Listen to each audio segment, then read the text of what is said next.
Velázquez presenta el trabajo Distribución fractal en modelos de simulación de yacimientos con espaciamiento logarítmico. Le recuerdo que dispone de 15 minutos y cuando falten 15 minutos le voy a hacer un breve aviso. Gracias, adelante. Hola, buenas tardes a todos. Buenas tardes. Buenas tardes. Bueno, comienzo con mi presentación. Adelante. Sí se ve en pantalla completa, ¿verdad? Ahí está. Sí se ve. Como ya lo mencionaron, el título es Distribución fractal en modelos de simulación con espaciamiento logarítmico. ¿Cuáles son los objetivos de este trabajo? Los dos principales es modelar el comportamiento fractal que ocurriría en el volumen estimulado del yacimiento dentro de un modelo comercial refiriéndose al resultado del modelado en un software de simulación de numérica de yacimientos comerciales. Hay que resaltar que esta técnica pues no es automatizada en este tipo de softwares, es decir, no la realiza. También analizar el comportamiento de la producción en los modelos resultantes, en los modelos fractales.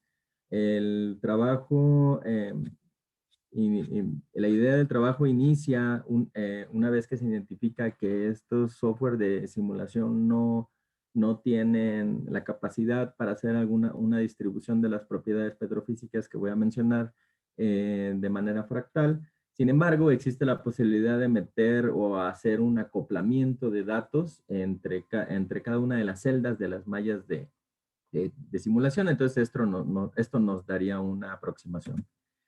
Que el volumen estimulado de yacimiento, ¿cuál es la importancia de esto? ¿No? Es bastante importante, por lo menos en los yacimientos naturalmente fracturados. Su geometría está en función pues, de las propiedades petrofísicas, de la configuración del fracturamiento y de las fracturas naturales preexistentes que posteriormente pasan a ser rejuvenecidas o estimuladas. En ese trabajo se consideran tres tipos de volumen estimulado de yacimiento. O así los nombro, un volumen estimulado local que se refiere a una zona rejuvenecida que rodea a las fracturas hidráulicas principales, un volumen estimulado regional, que es decir que las fracturas preexistentes están estimuladas y que llegan a tener un contacto de flujo entre etapas de fracturamiento, ¿no? Es decir, que hay una red compleja y completa de fracturas naturales estimuladas. Y un SRB uniforme, que es la utilizada en estos modelos de simulación para efectos prácticos, ¿no? Es importante resaltar que el volumen estimulado de yacimiento local y regional dan lugar a un volumen no estimulado. ¿De dónde nos basamos en esto? Bueno, existen pues evidencias de lo más cercano que podemos tener para determinar la geometría de los volúmenes estimulados, pues es la microsísmica, ¿no? Y aquí podemos, por ejemplo, es una imagen que se modificó para poder representar, ¿no? este fenómeno físico, lo que ocurre dentro del volumen estimulado, donde entre etapas de fracturamiento, las cuales por ciertas propiedades se determinan por colores, vemos que hay una cierta comunicación y sin embargo hay otras que pareciera que no se extienden más allá, ¿verdad? ¿Qué es la distribución fractal en medios porosos? Bueno, se considera que esta distribución, la cual se denomina DMF por la dimensión fractal, es menor a una dimensión, una D, que se refiere a una euclidiana. Esta ocurre, por lo menos, como un primer enfoque en la permeabilidad y la porosidad de las fracturas naturales.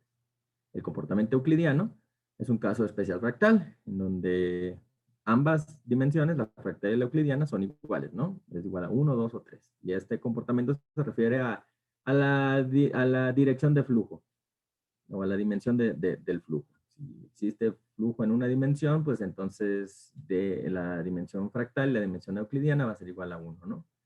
Sin embargo, como se menciona en el primer punto, se considera que la dimensión fractal es menor a una euclidiana, aún así sea en una sola dimensión. Los autores Chang y Geortzos establecieron estas dos ecuacioncitas que nos representan o nos aproximan al comportamiento fractal en estas propiedades petrofísicas, ¿no? La permeabilidad y la porosidad. Aquí lo que hay que mencionar o lo que hay que resaltar es, por ejemplo, estas variables, ¿no? Zeta. Zeta indica la conectividad de las fracturas naturales. Cuando Z es igual a 0, se infiere que hay una conectividad total, y cuando se considera que hay un aislamiento, entonces Z toma el valor de 1.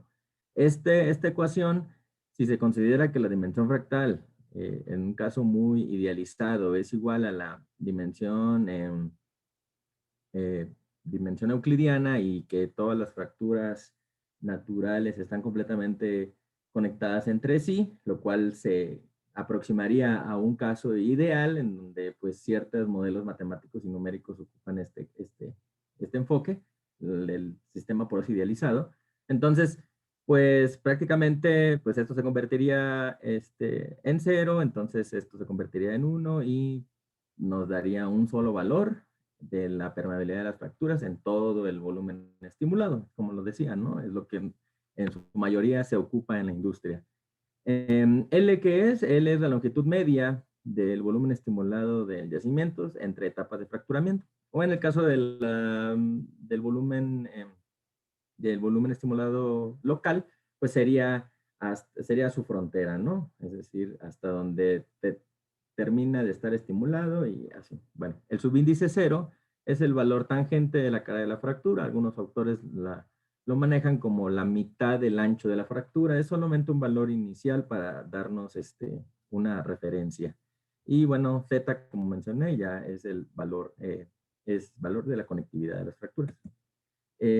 ¿Cómo se podría aproximar una dimensión fractal? Aparte de las pruebas de presión, como el doctor Camacho y con colaboradores realizaron en 2008, si no me equivoco, mediante las pruebas de presión. Hay también una aproximación en el cual es medio del conteo de cajas. ¿Conteo de cajas de qué se trata? Pues solamente se trata de poner un número de rejillas sobre el núcleo y cada vez ir aumentando este número de rejillas, de tal manera que vayamos contando qué número de estas rejillas o cajitas contienen la propiedad que nosotros estamos buscando, ¿no? Que en este caso son fracturas naturales.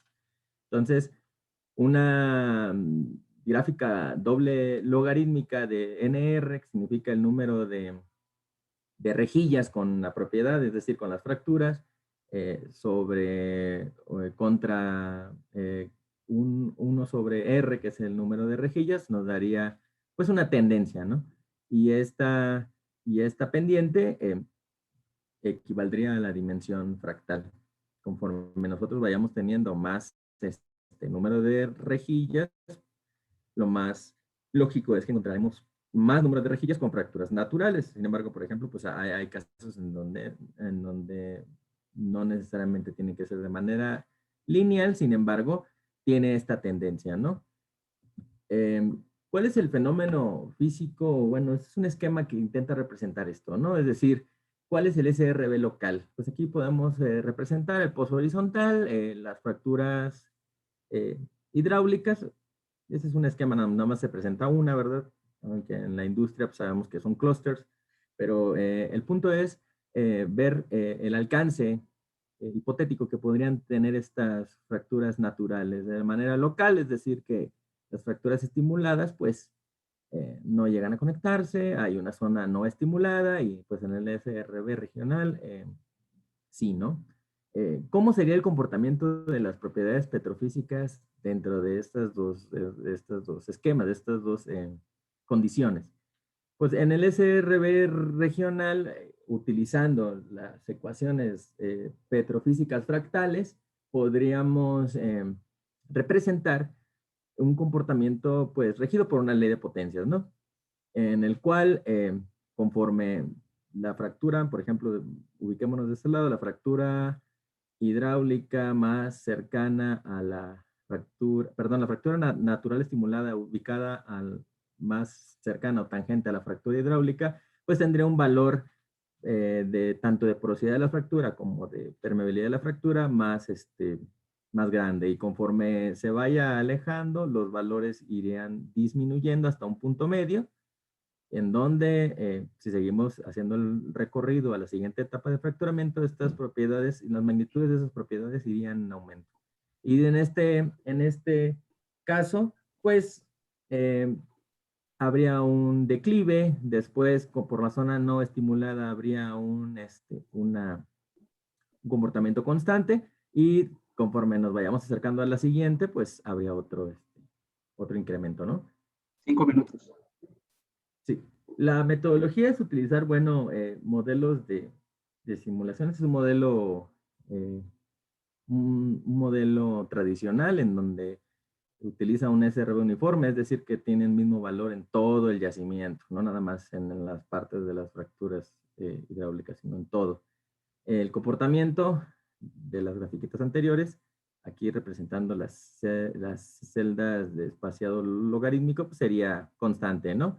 La dimensión fractal es igual a 1 porque se considera un flujo en una sola dimensión, el pozo es horizontal, centrado en la malla, las fracturas hidráulicas tienen el mismo alto que la formación, y bueno, esas son algunas consideraciones.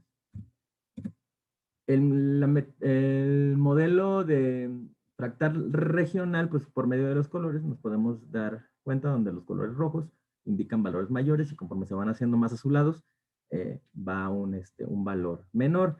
La dimensión fractal pues va entre 0 y 1 porque se considera un flujo de una sola dimensión y la conectividad de las fracturas igual, ¿no? Entre 0 y 1 porque están o no están conectadas o puede ser que estén medianamente conectadas. ¿Cuál es el comportamiento de las propiedades petrofísicas en este esquema de espaciado logarítmico? Pues sería prácticamente esto. La permeabilidad de la matriz es mayor que la permeabilidad de las fracturas dentro de la URB, perdón, es menor y sin embargo ambas son menores que la permeabilidad de las fracturas en el SRB, ¿no? Bueno, lo mismo con la porosidad. El modelo de fractal regional, de la misma manera que el anterior, nada más que la diferencia es que esta sí tiene un alcance entre etapas de fracturamiento y vemos su comportamiento, ¿no? Vemos cómo esta sí tiene un comportamiento que llega a declinar hasta la última celda. ¿Cuáles son los resultados? Bueno, vemos que sí se pueden ajustar a la producción. Este es el modelo base, es decir, sin ajustes. Vemos el modelo A, que es un modelo idealizado. Y bueno, los demás, ¿no? Los otros casos de modelos fractales.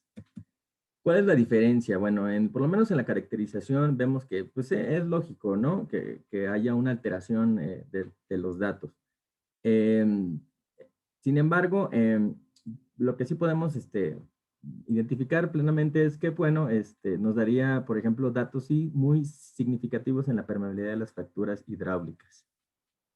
En cuanto a la sensibilidad de los parámetros fractales, si variamos la dimensión fractal de 1 a 0.4 y la conectividad de 0 a 1, es decir, de plenamente conectadas a no estar ninguna conectada, pues vemos este comportamiento, ¿no? En donde hay una subestimación de la producción. ¿Y esto por qué? Porque lo que se busca es identificar, o mejor dicho, aproximar el comportamiento real del medio poroso y no de una manera muy idealizada, ¿no? Aquí vemos que, por ejemplo, al variar θ, pues es más sensible que variar la dimensión fractal. Es muy importante porque pues las ecuaciones de flujo en medios porosos tradicionales no consideran estos dos. ¿Cuáles son las conclusiones? De la gráfica anterior podemos concluir que el parámetro de mayor impacto en la producción es θ, y eso es muy importante. Sin embargo, bueno, cualquiera de las afectaciones en estos dos parámetros subestiman, ¿no? La producción. Y eso es muy importante porque, pues, el medio poroso no es idealizado. El medio poroso es bastante complejo y habría que empezar adoptar este tipo de técnicas de manera automatizada. Y como ya se comprobó ahorita que sí se puede, pero para poder hacer un enfoque más realista del medio poroso y a consecuencia del flujo que ocurre en él, ¿no?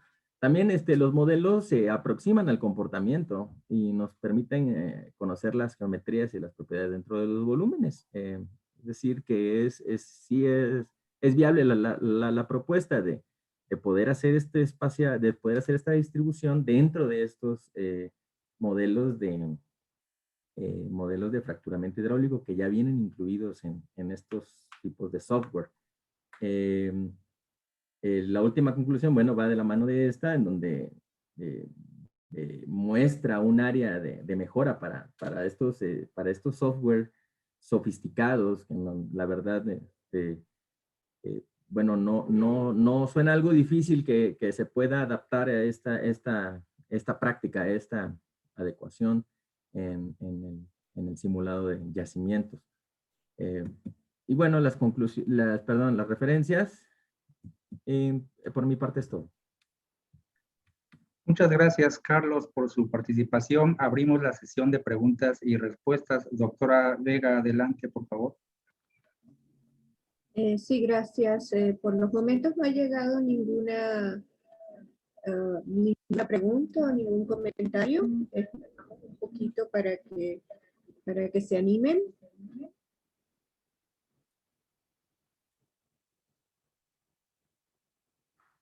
Mientras esperamos alguna pregunta o comentario, yo le quisiera darlo. Este modelo de distribución fractal que tú nos has contado hoy, ¿se pudiese usar de alguna manera para formaciones rocosas que no sean fracturadas? Pues no lo creo, por lo menos por las propiedades de las fracturas naturales, por esa parte, pues no, ¿verdad? Porque no se considerarían las fracturas naturales, por ejemplo, en arenas o algo así. Pero también existe algunos parámetros que se han identificado, bueno, doctor Rodolfo Camacho, dentro de estas reflexiones, me ha identificado algunos parámetros que sí pueden identificarse como fractales. Sin embargo, bueno, no, por lo menos el enfoque todavía no migra hacia las formaciones no fracturadas. Sí, gracias. ¿Tienes dos preguntas o comentarios? Una viene primero Fernando Brambilla y después Martín. No, primero el doctor Martín Díaz y ya después yo pregunto. Primero. Okay. Muchas gracias por la cortesía. Es decir, la pregunta que tengo es la siguiente. ¿Cómo se compara este modelo que ustedes están presentando con los modelos, es decir, que basados en redes de fracturas discretas, donde explícitamente, aunque se puede incluir también, no se está usando este enfoque fractal? Es decir, los modelos de fracturas discretas pueden estar basados en modelos estocásticos de redes que sí pueden ser distribuciones fractales, ¿sí? Pero lo que quiero decir es que lo que se hace es la distribución de las fracturas y el modelo de flujo directamente no es un modelo que que sea fractal y que considere una dimensión fractal. ¿Cómo se compararía? Bueno, es que el modelo de flujo se enfoca en el comportamiento de la red de fracturas, ¿no? Consecuentemente de sus propiedades. ¿De qué manera? Pues el modelo de fracturas discretas se enfoca también a su parte de medio continuo, la parte geomecánica y los cambios que puede haber consecuentemente las presiones, cómo van cambiando las presiones con el tiempo, conforme se va produciendo, etcétera. Yo creo que habría un complemento bastante interesante, puesto que en el modelado de fracturas discretas no se considera esta propiedad de disminución de las propiedades petrofísicas conforme el flujo va teniendo menos impacto en el yacimiento, ¿no? Y sería hasta bastante bueno idealizar, por ejemplo, cómo el flujo, o tener esta idea de cómo el flujo va penetrando con mucha fuerza el área de las etapas de fracturamiento, y cómo esta fuerza va perdiendo contacto, va perdiendo fuerza, va perdiendo impacto conforme se va alejando de las fracturas hidráulicas. Esas serían plenamente las diferencias entre ambos modelados, pero bueno, yo creo que sí sería un enfoque bastante interesante, porque de por sí ya los modelos de fracturas discretas son bastante complejos y bastante realistas. Yo creo, en mi opinión, sí sería un complemento muy interesante. Sí, y para completar un comentario, yo creo que lo que falta es tratar de ver si podemos establecer una relación entre ellos, porque uno es explícito y el otro es como efectivo. Es decir, cuando ya decimos que ya eso está en promediado allí, todas las propiedades, el enfoque fractal, y en el otro está de manera explícita, me imagino que vía homogenización, modelo efectivo, debería emerger el modelo fractal de manera natural, de flujo, ¿no? Me refiero, a partir de modelos de fracturas discretas que no considera directamente en el flujo las características fractales, pero sí lo considera en la geometría. Sí, ya, hasta ahí mi comentario. Gracias. Gracias. Adelante, Fernando. Muchas gracias, Sandra. Pues felicidades primero a Carlos, Felipe y al doctor Camacho. Primero, toda la relación entre la porosidad y la dimensión fractal que haces mención, y pones una referencia de Chang. La primera referencia es precisamente la tesis doctoral del doctor Carlos Fuentes Ruiz en el Instituto Fourier en Francia. Ahí viene todas estas relaciones, aunque sus aplicaciones eran a la parte hidráulica, ¿sí? Antes que al petróleo. Y la siguiente pregunta, que también es del doctor Carlos Fuentes.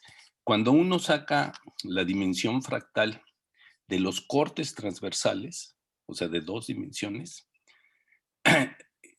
la pregunta es si de ahí se puede obtener la dimensión fractal en 3 dimensiones del espacial. Tú como que pareciera que lo puedes obtener sin ningún problema. Bueno, primero es la pregunta si sí lo obtienes. ¿De la parte del conteo de cajas? Exacto. Sí, cuando tienes el conteo de cajas de cortes transversales, de ahí no puedes brincar a la dimensión fractal en 3 dimensiones, ¿o sí? Bueno, es que esta está en función de la dirección del flujo. Exacto. Es decir, si nosotros consideramos una dimensión de flujo en 3 dimensiones, que bueno, en este caso de los yacimientos, fue enfocado a un yacimiento no convencional, entonces es muy difícil, ¿no? Considerar que haya tres direcciones de flujo, pero en el caso de así serlo, la dimensión fractal fungiría como un tensor, o por lo menos sería como la permeabilidad, ¿no? Es decir, que no existe la misma permeabilidad en diferentes direcciones. Habría que hacer una adecuación de todas las ecuaciones de flujo. Sin embargo, tenemos pues la ventaja que bueno, en este tipo de yacimientos, pues nos hace la vida más fácil y nos dice que la dimensión, la dirección de flujo, pues en su mayoría es de una sola dirección, ¿no? Sin embargo, puede haber dos direcciones y bueno, entonces la dimensión fractal entraría dependiendo en cuál es, en la ecuación de flujo, en la dirección, ya sea en Y o en X, pues tendría una dimensión fractal distinta en ambas. Muchas gracias, Carlos, y nuevamente felicidades. Muy buen trabajo. Gracias. Gracias a todos. Me comenta la doctora Vega que hay por ahí algunas preguntas, sin embargo ya traemos un desfase de casi 8 minutos, por lo cual invitamos a contactar directamente a los autores para cualquier duda adicional. Agradecemos nuevamente a Carlos por su participación y demos la bienvenida a Carla Coronado Rojas, quien en colaboración con Víctor Leonardo Teja Juárez presenta el trabajo Pruebas de trazadores entre pozos. Le recordamos que dispone de 15 minutos. Cuando falten 5 minutos le haré un breve aviso. Adelante. Buenas tardes, muchas gracias. Soy Carla Coronado, junto con el doctor Víctor Teja Juárez, he estado desarrollando mi tema de titulación, que consiste en un simulador para la prueba de trazadores entre pozos. En los próximos 15 minutos veremos una breve introducción de los trazadores y a la prueba de trazadores. Después les presentaré la metodología de trabajo que he desarrollado para poder llegar a construir el simulador 2D. Asimismo, veremos el modelo matemático y numérico del simulador bifásico junto con su validación, y lo mismo para el simulador de trazadores junto con su validación. Bueno, los trazadores son químicos solubles o isótopos radiactivos. Estos, al ser agregados a un proceso, permite observar algún comportamiento o evolución. En el medio poroso, bueno, en general los trazadores se someten a efectos físicos y químicos. Entre ellos es la partición entre la fase líquida. En este caso, para mi simulador, no lo voy a considerar porque no estoy tratando con un simulador particional. La absorción a la fase sólida también va a ser despreciada para mi modelo porque se busca seleccionar un trazador que no tenga, que no tenga interacción con el medio sólido. Los únicos efectos que vamos a considerar van a ser los de difusión y de dispersión. Por lo tanto, las características del trazador para las que mi simulador está diseñado, pues requiere que el trazador tenga una vida media adecuada, una estabilidad física y química, y que sea inequívocamente detectable. Bueno, en una prueba de trazadores, al fluido inyectar en el pozo, se le agrega un marcador, el cual simula el movimiento del fluido inyectado y espera su respuesta en el pozo productor. ¿Qué nos dice esto? Nos va a ayudar a monitorear cualitativamente las conexiones entre los pozos, y también nos va a dar un poco del panorama de la geometría del yacimiento. Adicionalmente, pues toda esta información, el objetivo que tiene pues es caracterizar mejor los yacimientos, evaluar o optimizar esquemas de producción, y también ver la viabilidad que existe en la implementación de una recuperación mejorada o, bueno, mejorada.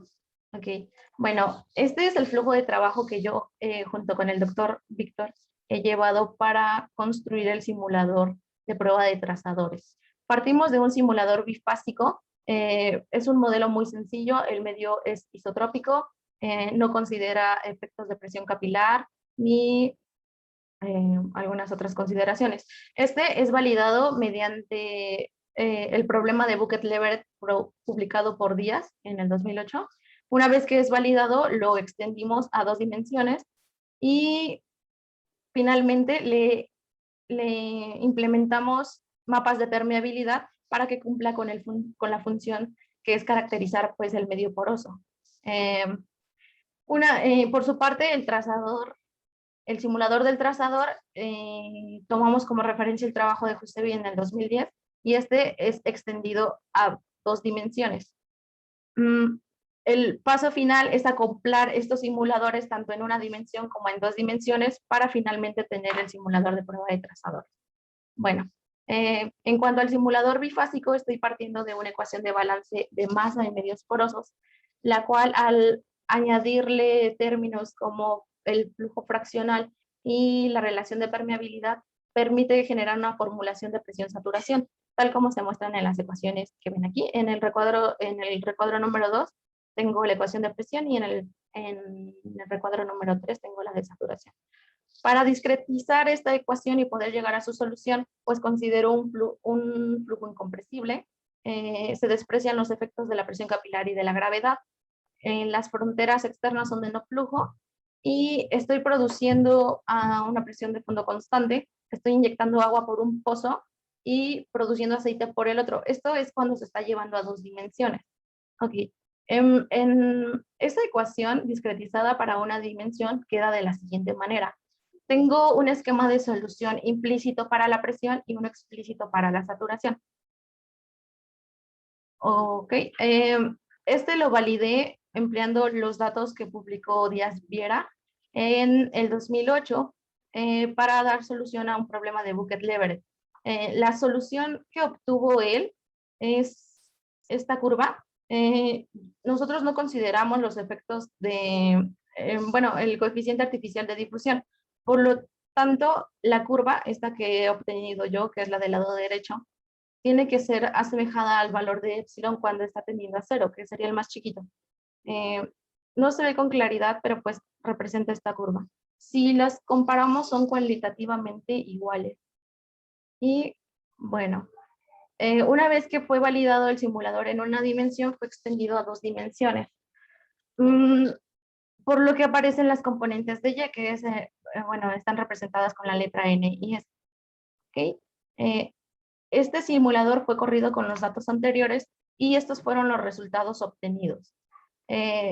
Estamos produciendo a una presión de fondo constante, lo que equivaldría más o menos a inyectar 160 metros cúbicos de agua por día. Y si vemos, esta es la primera curva, esta es la producción de aceite y se nota que la producción de aceite disminuye a partir más o menos del día 300 y si lo comparamos con la producción de agua es cuando esta comienza a incrementarse. Estos efectos también se ven en estos. Estas son gráficas, este es mi frente de saturación para el día 50 y este es para el día 600. Como les mencioné, es un medio isotrópico, por lo tanto, mi frente de saturación es demasiado homogéneo. Sin embargo, sí se va viendo, la saturación incrementa en lo amarillo y disminuye en lo morado. ¿Ok? Entonces se va viendo que ese frente de agua va avanzando. Los efectos de la presión no se ven claros en este momento. Esperamos verlos cuando estemos implementando una producción a gasto constante. Ok. Adicionalmente, el simulador en 2 fases le añadieron mapas de permeabilidad construidos aleatoriamente con Python, con el objetivo, pues, que tiene la prueba de trazadores, ¿no? Ver las heterogeneidades en el medio y su respuesta. Entonces, esta es la saturación en el día 50 y esta es la saturación para el día 150. Como se ve, el frente de saturación es completamente, ya no es homogéneo, vaya. Y finalmente, bueno, esto es lo que se ha hecho hasta el momento para el simulador bifásico. En cuanto al simulador del trazador, se ha empleado esta ecuación de dispersión por convección que caracteriza su comportamiento, donde C es la concentración del trazador, B es la velocidad de la fase y D es el tensor de dispersión. Ok. Ok. Disculpen. Estas son las condiciones iniciales que hemos, y de frontera, que hemos empleado para la discretización y darle solución a esta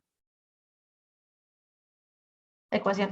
Del lado izquierdo, en la parte superior, tengo la solución numérica discretizada implícitamente. Y adicionalmente, en el lado derecho, tengo la solución analítica publicada por Lenda Ansuber. Para la validación empleé los datos proporcionados por Josevi en su trabajo del 2010. Se trata de un caso en un yacimiento. Él hace una variación en el mallado y obtiene este frente, este perfil de concentración del trazador para diferentes mallados. El que yo empleé fue el NX27. Entonces, cumple con esta curva y tiene un comportamiento cualitativamente similar. La solución analítica también fue corrida y los resultados son exactamente iguales. ¿Ok? Las conclusiones aún no están escritas porque nos hace falta desarrollar el acoplamiento de las ecuaciones. Sin embargo, la principal es que Estamos empleando un INPES para la solución, dado que esta formación de presión-saturación nos permite hacerlo. Este INPES para 2 dimensiones se emplea un INPES mejorado, lo cual para correr el simulador del trazador nos facilita mucho, porque el tiempo que se emplea para la simulación tanto del trazador como en un simulador convencional no es el mismo. Lo que se busca en el trazador es buscar ver esa concentración en pedazos de tiempo pequeños para que se pueda ver bien los picos como tal y poder tener una buena interpretación. Entonces, por mi parte, sería todo. Muchas gracias, Carla. Agradecemos su participación. Damos inicio a la sesión de preguntas y respuestas. Doctora Vega, adelante.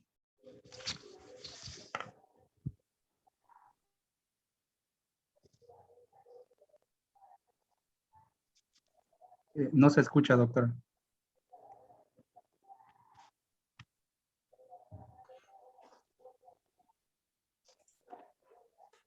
¿Y ahora? ¿Me escuchan? Sí, doctora. Ya la escuchamos. Sí. Ok. Disculpen, una pequeña falla técnica. Ok. Sí, decía que no han llegado todavía preguntas ni comentarios, ni nadie ha subido la mano. Pero yo le diría, mientras preguntarle a Carla. Carla, ¿cuál sería la aplicación práctica de las simulaciones que tú nos acabas de mostrar? ¿Hay alguna Sí. Aplicación práctica? El principal objetivo de la simulación es meramente caracterizar la prueba. Principalmente puede ser desde el diseño hasta obtener los resultados. Una vez obtenidos estos resultados, pueden ser acoplados con simulación 4D o pruebas de presión para que nos ayuden a caracterizar de mejor forma los yacimientos. Es la principal aplicación de una prueba de trazadores. Perfecto. ¿Tienes 2 preguntas o comentarios? Okay. Viene Martín y después Manuel Coronado. Adelante, Martín. Sí, ¿se me escucha? Sí. Sí, muy buen trabajo, Carla. Te felicito. Tengo entendido que es un trabajo a nivel de licenciatura, entonces todavía tiene más mérito eso, es decir, son trabajos de estudiantes de licenciatura. Entonces, muy buen trabajo. Gracias por citarme, aunque después al final la referencia no estoy. Ay, es broma, es nada más como chiste, ¿no? Ok, pero no, la pregunta concreta que tengo es cuál es el esquema de discretización que tienes en el tiempo. Ok, ¿para cuál? Es decir, para el flujo. Ok. No sé si se está refiriendo, bueno, como tal no estoy empleando una ecuación de difusión. Estoy obteniendo primeramente una saturación, tengo un esquema implícito para la presión y posteriormente tengo uno explícito para la saturación. Exactamente, estoy empleando un esquema INPES. Ok. Ajá. Porque para entonces, una dimensión. Ajá. Sí. Pero entonces, y el método de discretización espacial es de diferencias finitas centradas en celdas, ¿no? Ajá, exactamente. Bueno, que es muy parecido a volumen finito en principio. Ajá. Es decir, pues casi, ¿por qué no se hace como volumen finito ya? Porque en el caso de volumen finito, a diferencia de elemento finito, muchos de estos problemas de advección dominante, ¿no? Ves que estabas mostrando, si precisamente validando esa parte, la parte de Buchler-Leverett, ¿no? Ese tipo de relaciones, pues se evitan bastante, ¿sí? Con volumen finito. Ok. Voy a considerarlo. Sí, entonces prácticamente ya estás Adelante. ahí. Es decir, claro, en una dimensión casi es lo mismo, pero en caso de 2 dimensiones, pues sí hace una gran diferencia. Sí. Ok, bueno, sí, gracias. Adelante, Manuel. Sí, gracias, Sandra. Es muy interesante, Carla. Creo que la parte más importante va a ser cuando sean 2D, ¿no? Uno de los problemas en las pruebas de trazadores es que recuperas muy poquitito del trazador que inyectas. Se va para otros lados. Y el tener al menos 2D te permitiría entender un poco más cómo se puede distribuir entre los pozos, aunque solo monitores algunos de ellos, puedes simular qué es lo que está pasando en otro. Yo creo que la parte más interesante va a ser cuando llegues a 2D. Y hay ya mucho trabajo en simulación hecho en eso, ¿no? Quizá a lo mejor puedas apoyarte en ellos. Nosotros en el IMP estuvimos trabajando ya desde hace tiempo en el trazadores. Se desarrolló también un simulador basado en tubos que el flujo sí, tubos de flujo, muy interesante. Y creo que pueden usarse para validación. Igual hay otros software libres también basados en eso, uno de Carlos Omaruga de Argentina. Ese está accesible también. Un punto importante cuando te vayas a 2D va a ser que controles bien la conservación de masa del trazador. Eso te va a servir bastante para validar. Eso es todo, eran nada más comentarios. Muchas gracias por su ayuda. Sí.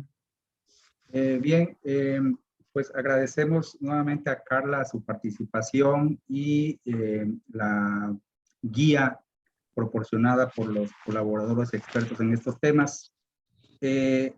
Si hay comentarios adicionales, lo pueden hacer directamente a los autores y damos lugar a la última presentación de esta sesión, de este bloque. Por lo que doy la bienvenida a Mario Vadillo Sáenz, quien en colaboración con Martín Díaz Viera, Manuel Coronado, Pedro Aguilar Gastelum presenta el trabajo Modelo de correlación lineal de permeabilidad en términos de la deformación volumétrica y presión de poro en un medio poroso elástico y homogéneo. Le recuerdo que tiene 15 minutos y cuando falten 5 minutos le hago un breve aviso. Adelante. Muchas gracias.